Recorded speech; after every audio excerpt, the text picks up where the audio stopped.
बदमाशों को तिरछा खूंटा में बांध नहीं पाया क्योंकि बदमाश सब खुला टहल है, जब जिसको चाहते उसको मार देते हैं। क्योंकि उनको डर लगता था कि यदि मैं स्वयं वहाँ नोएडा में जाऊंगा तो मेरी मुख्यमंत्री पद की कुर्सी चली जाए। नमस्कार, मैं हूं अमरेंद्र प्रताप सिंह और खबर ट्रेंड्स लाइव के तिरछा खूंटा प्रोग्राम में आपका स्वागत है। खूंटा वो भी तिरछा, आपके अंदर एक जिज्ञासा पैदा हो रही है कि भाई तिरछा खूंटा क्या है। खूंटा दरअसल हदबंदी का प्रतीक है। हम पत्रकार हैं, हमारा मानना है कि हर किसी की सीमाएं होनी चाहिए, सीमा का उल्लंघन किसी को नहीं करना चाहिए। राजनेता हो, पत्रकार हो, आम नागरिक हो या फिर अफसर, सबको अपनी मर्यादा, अपनी सीमा का पालन करना चाहिए। और हम तिरछा खूंटा में इसी बात का ध्यान रखते हैं कि खूंटे से बंधे हो कि नहीं। खूंटा तिरछा इसलिए है कि पत्रकार के द्वारा सामने लाया जा रहा है। बात वर्टिकल होगी तो हॉरिजॉन्टल जवाब आएगा। आज का हमारा विषय है पश्चिमी उत्तर प्रदेश की राजनीति, अखिलेश यादव की दादरी रैली, भारतीय जनता पार्टी का जेवर एयरपोर्ट का उद्घाटन, पश्चिम की राजनीति में सपा के लिए टोटा और भाजपा के लिए वहां पर बढ़त अब तक देखी गई थी। अब क्या होने वाला है दादरी रैली के बाद? तो शुरुआत करेंगे हम अशोक गुप्ता जी से, समाजवादी पार्टी के नेता हैं। फिर हम जाएंगे भारतीय जनता पार्टी के नेता चंद्रमोहन चौबे जी के पास, और फिर हम जाएंगे राजेश विद्यार्थी जी के पास जो कांग्रेस पार्टी का प्रतिनिधित्व करते हैं। इन सब से सवाल पूछेंगे और हम कोशिश करेंगे कि हमारे सवाल सहज हों, और इनसे हम उम्मीद करेंगे कि जवाब सहज हो। चिल्लाना किसी बात का जवाब नहीं। अशोक गुप्ता जी, कभी चौधरी चरण सिंह जी ने एक शब्द संयोजन दिया था, अक्षर संयोजन दिया था, अजगर। और अजगर का मतलब था अहीर, जाट, गुर्जर और राजपूत। और इस शब्द संयोजन ने पश्चिम की पूरी राजनीति को बदल कर रख दिया था। समय आया, चीजें बदली। अब क्या अखिलेश यादव एक बार फिर वही कोशिश कर रहे हैं और अजगर में मां और मिला रहे हैं कि मुस्लिम तो है ही हमारे साथ? देखिए अमरेंद्र जी, जो कल समाजवादी पार्टी की भाईचारा रैली हुई है, उससे भारतीय जनता पार्टी को बहुत बड़ा ठेस पहुंचा है और एकदम घबरा गई है। क्योंकि उससे पहले, एक दिन पहले, आदरणीय प्रधानमंत्री जी जो विश्व गुरु बनने चले थे, बन तो पाए नहीं, उनका भी वहीं पे प्रोग्राम था, जेवर एयरपोर्ट का उद्घाटन था, जिसका एनओसी सबसे पहले यदि कोई ला करके दिया था उसका तो समाजवादियों ने दिया था। और तो और जिस एयरपोर्ट का उन्होंने उद्घाटन किया है, वहाँ जिन किसानों के ज़मीन को अधिग्रहित किया गया है, वो आज भी बेचारे मुआवजा के लिए भटक रहे हैं और उनको मुआवजा नहीं मिला है। तब मैं आपसे बता देना चाहता हूँ कि भारतीय जनता पार्टी वास्तव में एक टेढ़ा खूंटा है। ये अपने बैल को तो बांध नहीं पाया, खेत में किसान का चारा चर जा रहा, अनाज चर जा रहा है। बदमाशों को तिरछा खूंटा में बांध नहीं पाया क्योंकि बदमाश सब खुला टहल है, जब जिसको चाहते उसको मार देते हैं। इनका कानून व्यवस्था का खूंटा इतना टेढ़ा हो गया है कि और तो और हिंदुओं के नाम पे वोट लेने वाले लोग आज हिंदुओं के जो गुरु हैं, ब्राह्मण हमारा गुरु है, हमारा पूजनीय है, ब्राह्मण हमारे गीता, पुराण, महाभारत जब से चला है तब से हम लोग ब्राह्मण को मानते हैं। आपको लगता है इन सब बातों को करके आप अपना खूंटा सीधा कर लोगे? और इनका खूंटा तो टेढ़ा हो गया, उखाड़ने वाली है जनता 2027 में। और आदरणीय अखिलेश यादव जी को 2027 क्या होगा क्या नहीं समय बताएगा। तुम भी बता दे चौबे, ये तो कह रहे तुम्हारा खूंटा टेढ़ा हो गया है। ये तो कह रहे हैं कि वहाँ पर तुम उखाड़ के फेंके जाने वाले हो। ये तो कह रहे फिलहाल तो तुम्हारा वहाँ दादरी में भी विधायक है जहाँ रैली थी, तेजपाल नागर, तेजपाल मास्टर, लेकिन उन्होंने कई संजीदा आरोप लगा दिए तुम्हारे ऊपर। अब क्या होगा वहाँ बता दो जरा इनकी रैली के बाद। देखिए, हमारा खूंटा जो है, माननीय प्रधानमंत्री जी और माननीय मुख्यमंत्री योगी आदित्यनाथ जी जब वहाँ बोल रहे थे, जब विकास की बात कर रहे थे, उत्तर प्रदेश के भौगोलिक विकास की बात कर रहे थे, उत्तर प्रदेश के सामाजिक विकास की बात कर रहे थे, तो हमारा खूंटा और मजबूती से गड़ रहा था। और दूसरी तरफ जो सिर्फ जात की बात कर रहा था, जो समाजवादी पार्टी की रैली हुई, वो समाज में लड़ाने की बात कर रहे थे। वो समाज में उकसाने की बात कर रहे थे। उन्होंने विकास पे बात नहीं की, क्योंकि अगर विकास पे बात होती ना तो वहाँ वो डर जाते, क्योंकि वो उसी नोएडा में विकास किस तरफ हो रहा है, कितनी वहाँ लूट हो रही थी, वहाँ कितनी वहाँ जो है लोग वहाँ हत्या हो रही थी, किसानों की ज़मीनों पर जो है समाजवादी पार्टी के जो लोग थे, भूमाफिया थे, वो ज़मीनों पर कब्जा कर रहे थे। वो इसलिए वहाँ नहीं जा रहे थे, इन सब अत्याचारों को, पाप को होने दे रहे थे, क्योंकि उनको डर लगता था कि यदि मैं स्वयं वहाँ नोएडा में जाऊँगा तो मेरी मुख्यमंत्री पद की कुर्सी चली एक जाएगी। और बात इन्होंने कही, इन्होंने कहा एनओसी हम लाए थे। मायावती कह रही है कि प्लान हमने बनाया था, तुमने एयरपोर्ट बना दिया। एनओसी ये लाए तो ये कह रहे एयरपोर्ट हमारी वजह से है। मायावती ने कहा प्लान हमने बनाया तो एयरपोर्ट हमारी वजह से है। तुम कर क्या रहे थे ससुर? सुनिए, प्लान वो लाए, एनओसी ये लाए, कर क्या पाए? कुछ भी नहीं। एक ईंटे की वहाँ नींव तक नहीं रख पाए थे।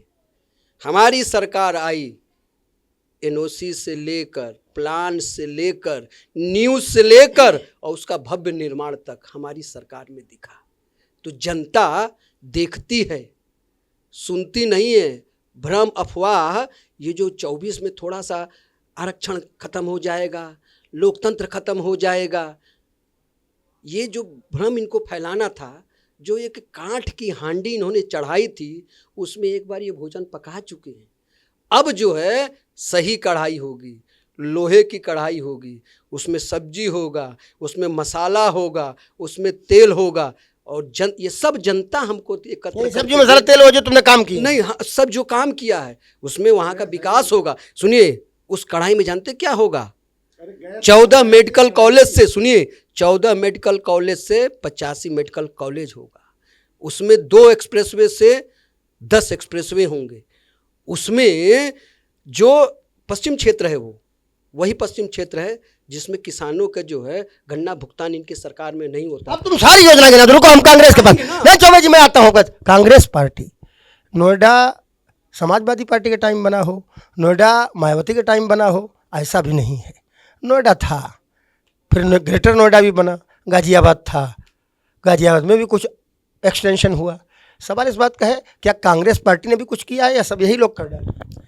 कांग्रेस पार्टी ने देश को आज़ाद कराया और देश को आज़ाद कराने के बाद जो विकास दर विकास किया, उस पर ये सब लोग राजनीति कर रहे हैं अपनी अपनी सत्ता लाने के बाद, जब बेईमानी से।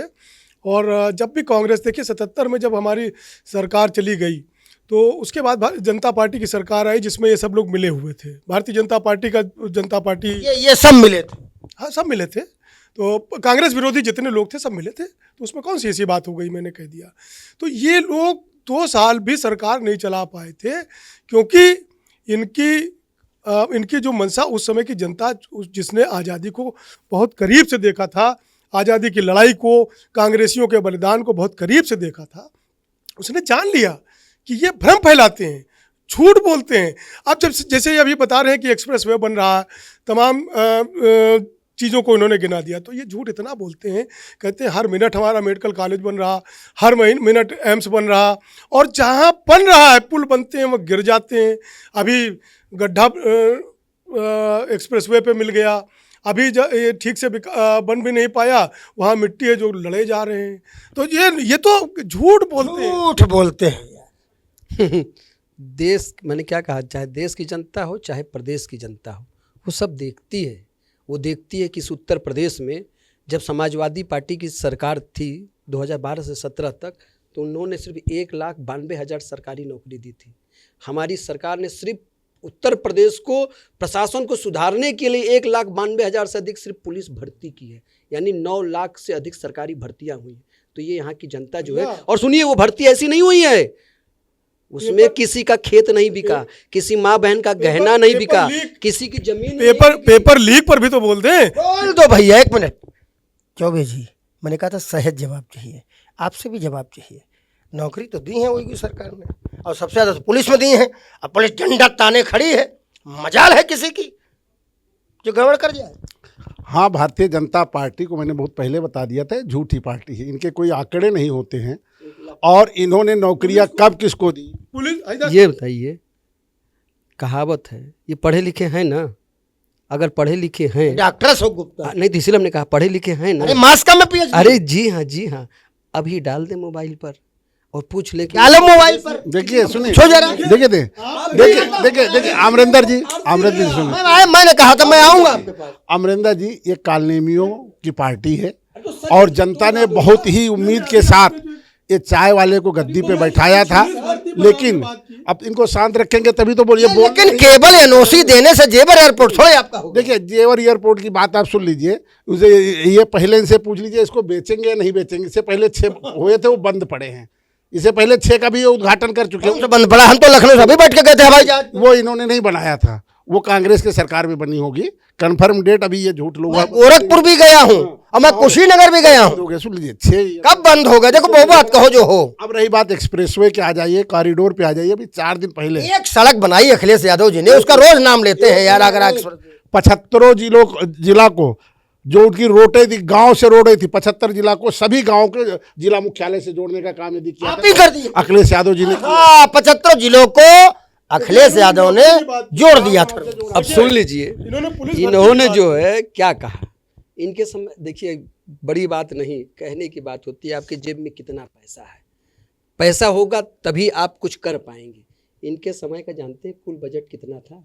3 लाख करोड़ का था जब इनका बजट हुआ करता था। हमारा बजट कितना है इस समय? 8 लाख करोड़ से अधिक। तो महंगाई भी तो सुनिए बढ़ी तो है। इनका रुक जाइए, सुनिए तो, का मूल्य अरे रुकिए तो, जीडीपी इनके समय में 12 लाख करोड़ थी, आज जो है 30 लाख करोड़ है। इनके समय में प्रति व्यक्ति आय जो है 49,000 थी, आज 1,36,000 प्रति व्यक्ति आय हो गई है। इनके समय में साल भर की कह रहे हो। जी सुन लीजिए, उसके बाद सुन लीजिए, इनको अफवाह जो बोलना है बोलने दीजिए, जनता सब सुनती है। जनता सब सुनती है। हमारे जनता क्या, ये इन्होंने अभी एक सवाल उठाया कि पुलिस भर्ती इन्होंने की, तो ये सिर्फ पुलिस भर्ती इसलिए करते हैं कि युवा रोजगार मांगे तो उनको लाठी से पिटवाएं। यो अगर कोई शिक्षण संस्थान, लॉ कॉलेज में इन्हीं के विद्यार्थी परिषद के लोग जब धरने पर बैठे इन्हीं के, तो क्या कर रहे हो? आपातकाल में इन लोग लाठी चला चुके हैं ना, तो इनके पास अनुभव देखिए है। आपातकाल की बात आप करते हो, हम आपातकाल पे बहस आप फिर से करने को तैयार हैं, हम बैठे हैं।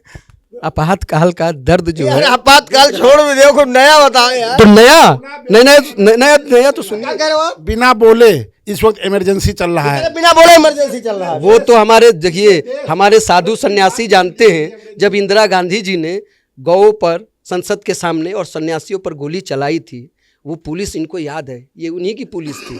तो ये बार बार पुलिस को, इसीलिए हम लोग पुलिस प्रशासन के लिए, माफियाओं के खात्मे के लिए, माफियाओं के लिए, पुलिस प्रशासन के लिए। देखिए पुलिस प्रशासन के लिए अगर आप कहते हो तो ये जब बेरोजगार बच्चे रोजगार मांगने आते हैं, जब उनका अवैध डिग्री हो जाती है, एडमिशन गलत दिखाई देता है, मान्यता नहीं है, तो उन पर लाठी चलाने के लिए दूसरी पुलिस लाती है क्या?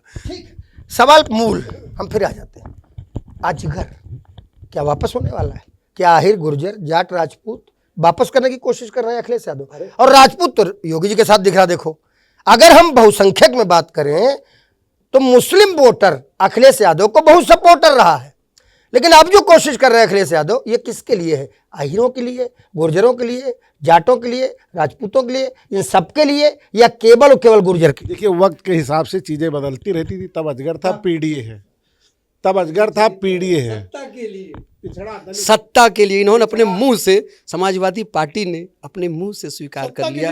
आपके सामने ये तो सत्ता के लिए बेईमानी करते हैं, रूप बदलेंगे, और सत्ता के लिए हर राजनीतिक दल की बात करेंगे, कभी जो है बात जातियों में बांटेंगे, कभी पीडीए की बात करेंगे। जातियों में बांटने का काम, ये आरोप लगा है आपके ऊपर। अमरिंदर भाई जब तक पूरी बात नहीं सुनेंगे हम अपनी बात कैसे रख पाएंगे? एक बार पूरी कहो, लेकिन तथ्यात्मक होनी चाहिए। हाँ तथ्य जैसे ये वाला आरोप नहीं। नहीं, मैं तो जनता का क्वेश्चन यहाँ उठाने आया हूँ, जनता की समस्या उठाने आया हूँ।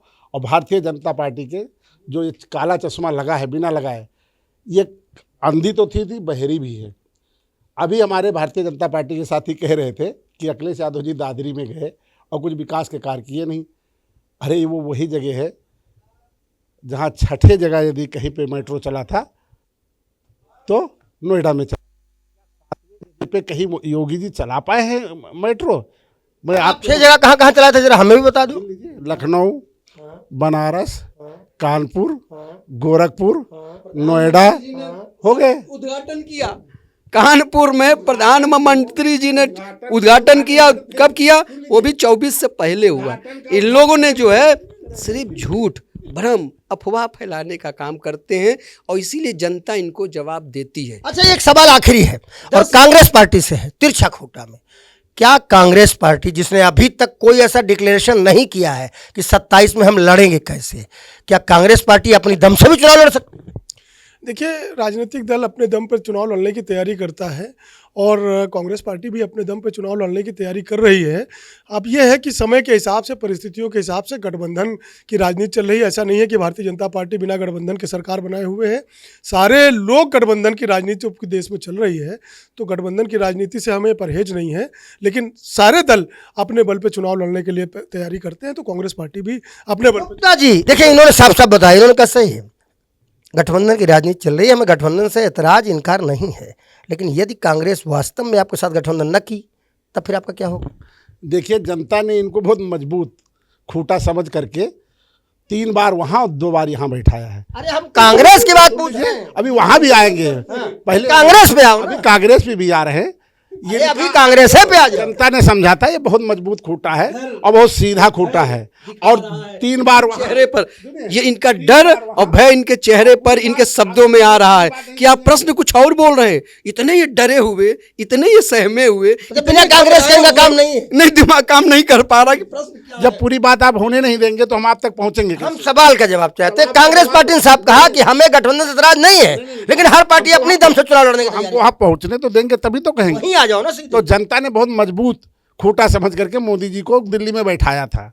और आपका नहीं बैठे हैं, हाँ, 2000 नहीं बैठे हैं, सुनिए 2000 यही तो बात है, बैठे हैं। 14 में, अब सुन तो लीजिए, कहाँ से मजबूत खूंटा बताया था और टेढ़ा के साथ साथ कमजोर हो गया और लंगड़ा खूंटा भी हो गया। ऐसे कहोगे, अरे भैया वो दिन नीतीश कुमार जी ने इस्तीफा दे दिया है। इसमें लंगड़ा हुए नहीं हुए, बैसाखी पाई नहीं है। नीतीश कुमार केंद्र सरकार में आ रहे हैं। अरे नीतीश कुमार, पहले हम जो बात करें उस पर तो पूरा बात हो जाने दीजिए। हमारी बात कैसे मान लें? हम तो ये कह रहे हैं, मोदी जी अभी भी बैठे हैं, योगी जी अभी भी बैठे हैं। अब आगे की बात करो। तब मजबूत थे, अब लंगड़ा हो गए। अब आगे की बात कर लो, कांग्रेस के साथ गठबंधन में लड़ोगे या अकेले लड़ोगे? 2000, अभी वहां हम पूरी बात कर ले, हो गए 2027 में ये जो टेढ़ा खूंटा है, इसको देश की जो प्रदेश की जनता उखाड़ करके फेंक देगी और समाजवादी पार्टी के राष्ट्रीय अध्यक्ष और समाजवादी पार्टी की सरकार बनाई। और रही बात इनके चेहरे को देखिए आप, कितने रही बात गठबंधन की, तो रही बात गठबंधन की, कांग्रेस के साथ हमारा गठबंधन था और हमारे राष्ट्रीय अध्यक्ष, इन्होंने कहा हमारा था और हमारा राष्ट्रीय अध्यक्ष जी हाँ कई बार उन्होंने कई मंचों से कहे कि हमारा गठबंधन रहेगा। कांग्रेस बहुत चालू पार्टी है, इसको वोट मत देना। अखिलेश यादव ने कभी बोला था, मुलायम सिंह यादव ने कभी बोला था, कांग्रेस पार्टी बहुत चालू पार्टी है, इसको वोट मत देना। यार चलो जी, पुरानी बातें खूब निकाल लेते तो वो अंदर से गठरी से निकाल के ले जाते हैं। जो सच है, अगर मैं बोल रहा हूँ, अगर अखिलेश जी ने न कहा हो तो आप कहिए, मैं अभी माफी मांग लूंगा। नहीं, आपको माफी मांगने की जरूरत नहीं, जो है वो तो है। तो बस वही कह रहे हैं। ठीक है राहुल विश्वकर्मा, तुमको हम बस एक बात कहेंगे, ये राजनीति है और ये इतनी गहरी होती है कि हम लोग भी जाते हैं पत्रकारिता के लिए और इसमें डूब के जब बाहर निकलते तो कहते हैं हम नेता थे नहीं, हम तो पत्रकार थे। हमारे में से कई साथी पत्रकारिता से राजनीति में चले आए, हमारे में से कई साथी पत्रकारिता से राजनीति में आने की कोशिश किए, ना राजनीति में रहे ना पत्रकारिता में रहे, भोपा कंपनी टाइप के बन गए। हम इतना ही कह सकते हैं, ये इश्क का कूचा है, कदम सोच के रखना, इस राह में गिरते को संभलते नहीं देखा, और जो आ गई सर पे उसे टलते नहीं देखा, तकदीर के लिखे को बदलते नहीं देखा। क्या होगा 2027 में, समय बताएगा। लेकिन उत्तर प्रदेश की राजनीति पूरी देश की राजनीति पर भारी है। अखिलेश यादव, केशव प्रसाद मौर्य, ब्रजेश पाठक और मुख्यमंत्री योगी आदित्यनाथ के बीच में डायलॉगों से और जुबान से जंग जारी है। नमस्कार।